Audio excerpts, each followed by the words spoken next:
అందరికీ praise the lord. ప్రియ దేవుని బిడ్డలారా, అందరూ ఎలా ఉన్నారు? నేను చాలా బాగున్నాను. మీరందరూ బాగుండాలని మీకోసం ప్రేయర్ చేస్తున్నాను. మరి ఈరోజు దేవుని మాటలు కొన్ని ధ్యానించుకుందాం.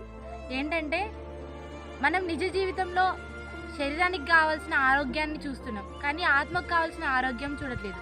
శరీరానికి కావాల్సిన ఆరోగ్యము తినే పదార్థాలు కానీ తాగేవి కానీ బలంగా ఉండడం కోసం శరీరానికి అందిస్తున్నాం, కానీ మరి ఆత్మ బలంగా ఉండడం కోసం, మరి ఆత్మ సిద్ధంగా ఉండడం కోసం, ఆత్మ శక్తివంతంగా ఉండడం కోసం ఆత్మీయ ఆహారం ఈరోజు అందిస్తున్నామా లేదని ఏంటిది ఆత్మబలంగా ఉండడం కోసం మరి ఆత్మీయ ఆహారాన్ని ప్రతిరోజు మనం మన ఆత్మకు దయచేయాలి.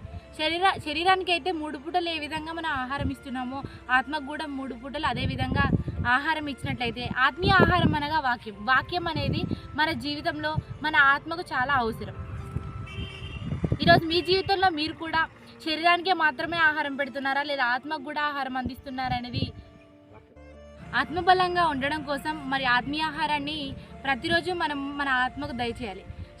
శరీరానికి అయితే 3 పూటలు ఏ విధంగా మనం ఆహారం ఇస్తున్నామో ఆత్మకు కూడా 3 పూటలు అదే విధంగా ఆహారం ఇచ్చినట్లయితే ఆత్మీయ ఆహారం అనగా వాక్యం అనేది మన జీవితంలో మన ఆత్మకు చాలా అవసరం. ఆహారంతో మీరు ఎదుగుతున్నారు, కానీ ఆత్మీయ ఆహారం వాక్యంతో మీరు ఇక మీదట ఆత్మీయ ఆహారమైన వాక్యంతో మీరు ఎదగండి.